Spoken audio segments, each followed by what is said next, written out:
Selfie video બનાવવો શું કામ જોઈએ એ કોઈ કહેશો મને? કેમ કે પાછળના કેમેરા કરતાં ફ્રન્ટ કેમેરામાં રિઝલ્ટ વધારે હોય કે ઓછું હોય ભાઈ? ઓછું હોય. તો ફ્રન્ટમાં શું કામ બનાવો? ડર ભાંગે. બીજું ફેસ વેલ્યુ. બેક કેમેરામાં તમે જ દેખાવ. ઓકે, કેવા દેખાય નહીં ખબર પાડવા હાટું બેક કેમેરામાં એક ડિસ્પ્લે હતા આવે, ખબર છે? આ ફોનની પાછળ એક ડિસ્પ્લે અલગથી આવે વાયરલેસ, કે તમે આ કેમ ફ્રન્ટમાં દેખાવ, એમાં આવડી ડિસ્પ્લે અહીંયા ચોટી જાય મેગ્નેટ વાળી.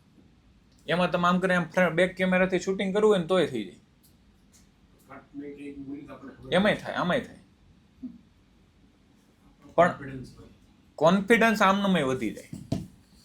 એનું કારણ છે કે બીજા મોબાઈલ નથી પકડેલો, તમે પકડેલો છે. હાથ હલતો હોય ને એટલે તમારી મુવમેન્ટ શરીરની રહેતી હોય ને તે હારે હારે કોન્ફિડન્સ વધે. આ કોઈ ચોપડીમાં શબ્દની હારે મુવમેન્ટ થાય. તમારે જ્યારે આમ અચાનક ફરવું છે ને તો તમારો હાથ તરત ફરે, પણ ઓલો કેમેરા વાળા ભાઈ હું આમ ફટ દઈને વયો ગયો ને તો એને વિચારવું પડે હાલો ફેરવવાનું છે. ડિલે થાય 1-2 સેકન્ડ.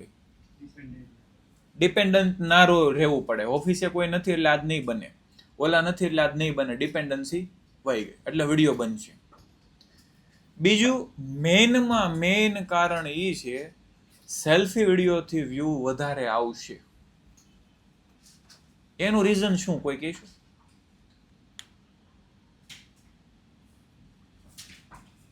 લગતા બોલો.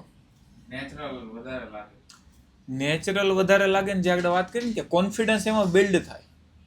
કોન્ફિડન્સ બિલ્ડ થાય. બીજું કે હું જ્યારે આમ જો કે કેમેરાની સામે વાત કરું છું ને તો તમને એવું ફીલ થાય કે આ મને જ કહે છે, આ મારી હારે જ વાત કરે છે, કે ભાઈ ડિસ્પ્લેની સામે જે માણસ છે ને આ મને જ કહે છે, આ બીજા કોઈને કહેતો નથી. જ્યારે સામે જોઈને સેલ્ફીથી વાત કરો ને ત્યારે, 1 to 1 વાત કરો ત્યારે. યસ. હવે તમે જેમ બેઠા છો 20 લોકો, પણ હું અચાનક ઓલા ભાઈની સામે જોઈને વાત કરું ને તો એ મારી નજર સામે નજર જ મેળવે, તો એ તમારી બધાની નજર આમથી આમ ફરતી હોય, પણ એની ન ફરે. પછી આઈ કોન્ટેક્ટ. તો સેમ સેલ્ફીમાં તમે જ્યારે વાત કરતા હો ને ત્યારે સામેવાળાને એવું ફીલ થાય કે મને જ કહે છે, મારી જ વાત કરે છે.